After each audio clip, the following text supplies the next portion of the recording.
আপনারা শুনছেন সমুদ্র পালের লেখা ভৌতিক ট্রেন। জঙ্গল ঘেরা একটি বর্ধিষ্ণু গ্রাম। গ্রামটির নাম লালডুব।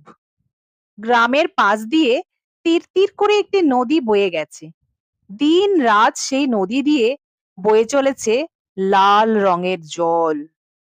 নদীর দুধারে জঙ্গল, ঘন জঙ্গল। ওপাশটায় নানা রকমের পাহাড়।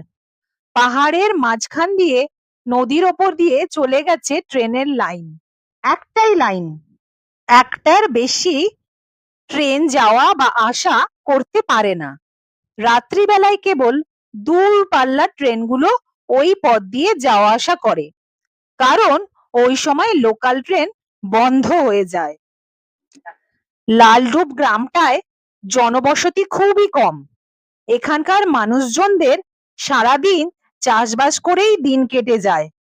সন্ধেবেলায় সূর্য ডোবার সঙ্গে সঙ্গে লোকজন সব মাঠ থেকে বাড়ি ফিরে আসে। সকালে সূর্য ওঠার সঙ্গে সঙ্গে লোকেরা ঘুম থেকে উঠে যে যার কাজে বেরিয়ে পড়ে। কিন্তু বেশি দিন এভাবে চললো না। একদিন রাতে ঘটে গেল সে অদ্ভুত ঘটনা। দূর রাজ্যে যাওয়া আসার জন্য ওই একটি মাত্র রেলপথে একটা ট্রেন লালডুবের রেলপথ ধরে যাচ্ছিল। যখন ট্রেনটা লালডুব নদীর উপরে পৌঁছেছে, সঙ্গে সঙ্গে ট্রেনটা আটকে গেল। সামনে আর একটা ট্রেন। অন্ধকার রাতে ট্রেন লাইনের উপর হঠাৎ দাঁড়িয়ে পড়লো। কোনোদিন তো এমনটা হয় না।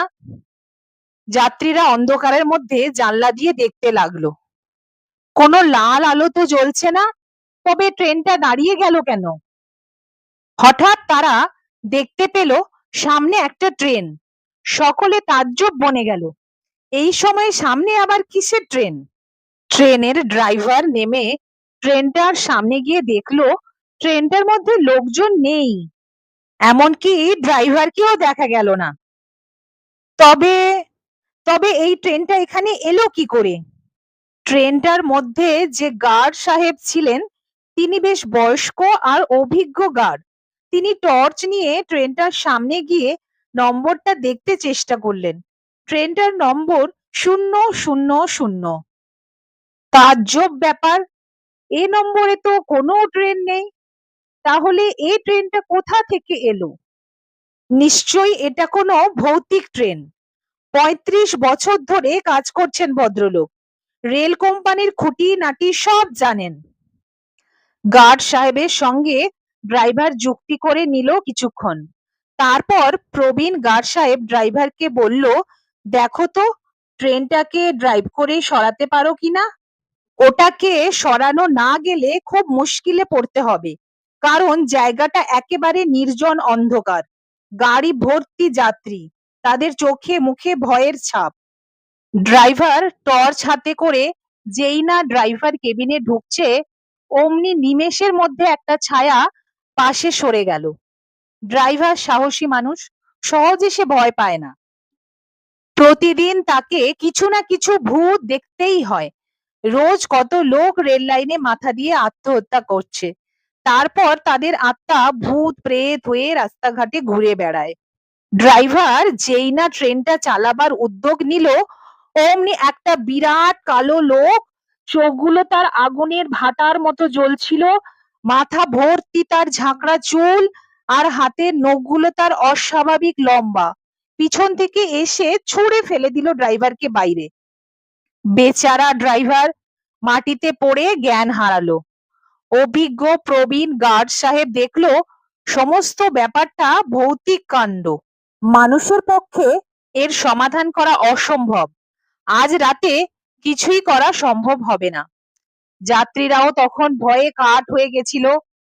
গার্ড সাহেব তখন যাত্রীদের উদ্দেশ্যে বলল, আপনারা সব কিছু তো সচক্ষে দেখলেন, তাই আমার মনে হচ্ছে আমাদের আজ এখানে থাকা উচিত হবে না। সামনে যে ট্রেনটা আমাদের বাধা হয়ে দাঁড়িয়েছে, সে একটা ভৌতিক ট্রেন। আমরা বরং আমাদের ভালোর জন্য পুনরায় আগের স্থানে ফিরে যাই। পৌঁছতে আমাদের সকাল হয়ে যাবে, তারপরে যা হয় একটা কিছু করা যাবেক্ষণ। পরদিন সকালে রামগড় স্টেশনে ট্রেনটা পৌঁছতে সবাই অবাক, কি ব্যাপার?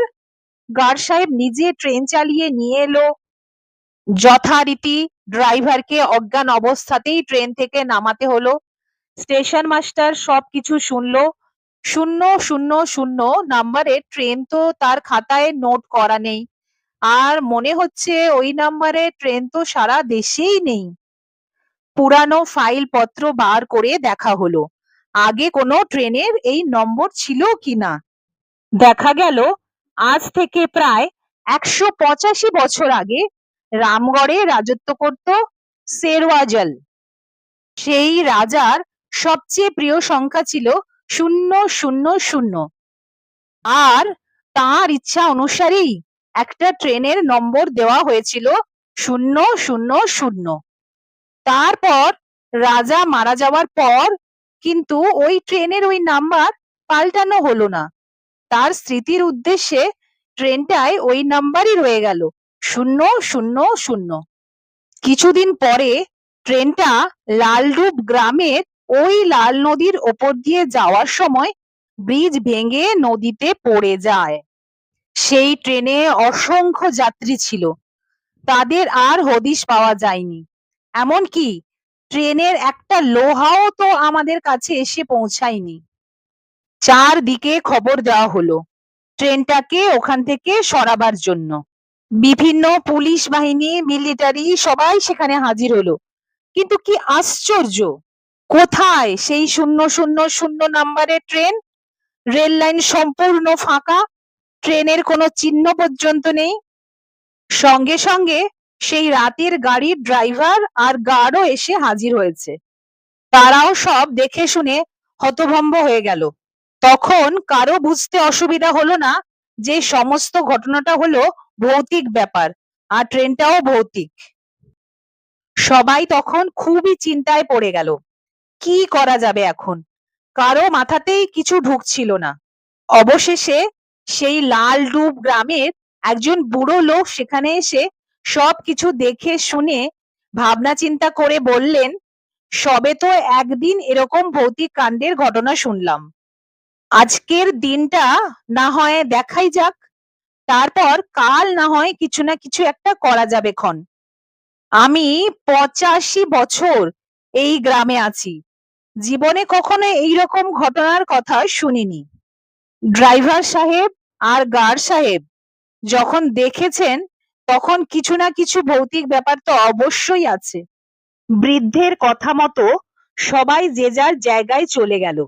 শুধু পুলিশ আর মিলিটারি বাহিনীদের সেখানে রেখে দেওয়া হলো। রাতের বেলায় সেদিন সেই পথ দিয়ে কোনো ট্রেন যাওয়া আসা করতে দেওয়া হবে না ঠিক করা হলো। রাতের অন্ধকার ঘনিয়ে এলো। সেই রেল লাইনের চারপাশ পুলিশ মিলিটারিরা সারা রাত পাহারা দিতে লাগলো। ঠিক তখন মাঝরাত, গাঢ় অন্ধকার, চাঁদের আলোও নেই, আর জোনাকির আলো দেখা যাচ্ছিল না। হয়তো সে সময় পাহারাদারেরা বিরক্ত হয়ে একটু ঘুমের ঘোরে ঢুলছিল। হঠাৎ ঘুম ভেঙে গেল গাড়ির শব্দ, কিন্তু হেডলাইট জ্বালায়নি তো কেন? তারপরেই মনে পড়লো আজ তো সব রাতের গাড়ি বন্ধ করা আছে। হঠাৎ মনে পড়লো কাল রাতের ভৌতিক ট্রেনের কথা। টর্চ লাইট মারা হলো। দেখা গেল একটা গাড়ি পূর্ব দিক থেকে প্রচন্ড গতিতে ছুটে আসছে। সেই ট্রেনের মধ্যে থেকে হা হা হি হি বিভিন্ন বিশ্রী ধরনের হাসির আওয়াজ শোনা যাচ্ছে। ওই রকম প্রচন্ড গতি নিয়ে আস্তে আস্তে হঠাৎ ট্রেনটা লাল নদীর ব্রিজের মাঝখানে এসে দাঁড়িয়ে গেল।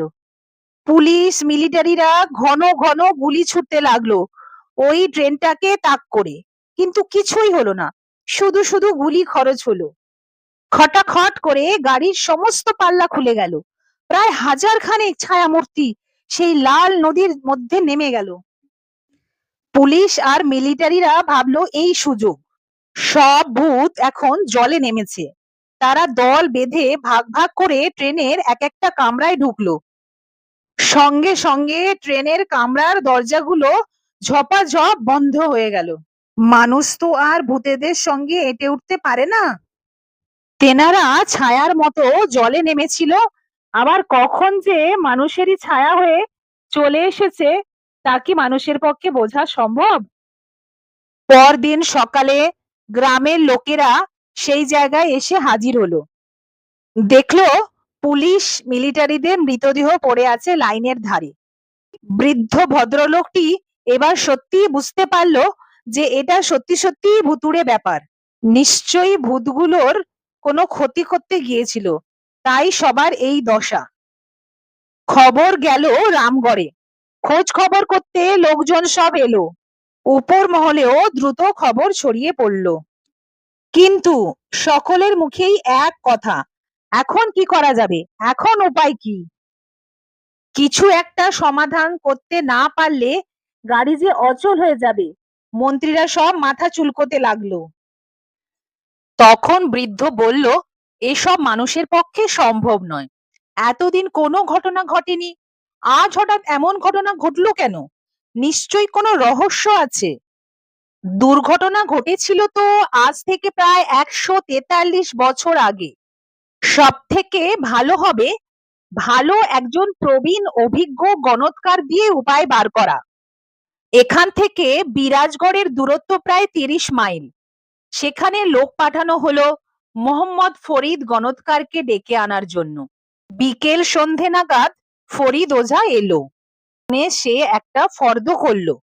ফুল, বেলপাতা, গোলাপ জল, কচি বাঁশ গাছ, কাঁটা, নারকেল পাতার কাঠির ঝাঁটা, লঙ্কা, সর্ষে তেল ইত্যাদি। আর দক্ষিণা হলো হিমালয় যাওয়া আসার খরচ। যথারীতি সব জোগাড় করা হলো। গণৎকার ফরিদকে জল মিষ্টি খেতে দেওয়া হলো। মশারির ভেতর শুতে দেওয়া হলো সন্ধেবেলায়। রাত্রিবেলায় ফরিদ গণৎকার সেই ভুতুড়ে জায়গায় গিয়ে হাজির হলো। সেদিন গ্রামের প্রচুর লোক সেই জায়গায় সেই রাত্রিতে হাজির হয়েছিল। গণৎকার প্রথমে ট্রেন লাইনের উপর পুজো করলো, তারপর আগুন জ্বেলে যজ্ঞ শুরু করলো। সকলেই প্রচুর কৌতূহলের সঙ্গে দেখতে লাগলো গণৎকারের কেরামতি। প্রচন্ড গতিতে ট্রেনটা এসে দাঁড়িয়ে পড়লো আগুনের সামনে। আগুনের মধ্যে একটা ছায়া মূর্তি দেখা গেল। মুখ ভর্তি দাড়ি, মাথায় সাদা চুল, বড় বড় চোখ।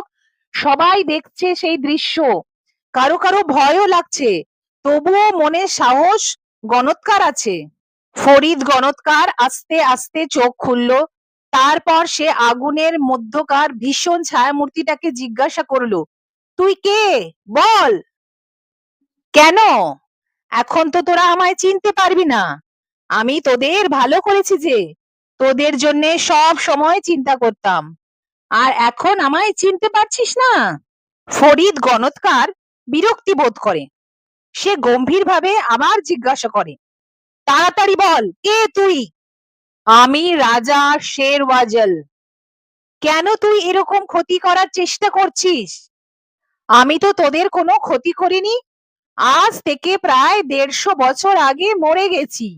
আমার সবচেয়ে প্রিয় সংখ্যা ছিল ০০০। সেই সংখ্যায় আমার তৈরি একটা ট্রেন ছিল। সেটা এই নদীতে ডুবে যাওয়ার পর আজ পর্যন্ত আমার প্রিয় সংখ্যার নম্বরে কোনো ট্রেন নেই। এমনকি ওই নম্বরের কোনো জিনিসও বাজারে নেই। আমাকে আজ সবাই একেবারে ভুলে গেছে। আমি মরে যাওয়ার পরে লাবডুব অঞ্চলের নিকটস্থ নদীতে আমাকে ভাসিয়ে দেওয়া হয়। আমি খুঁজে বের করি সাধের ট্রেনটা।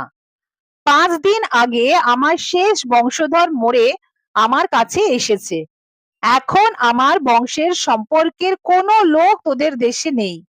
রোজ রাতে ট্রেনটায় করে লাল নদীর ওপর এসে আমার দলবলদের নিয়ে সুন্দর গ্রামটাকে দেখি আর কাঁদি।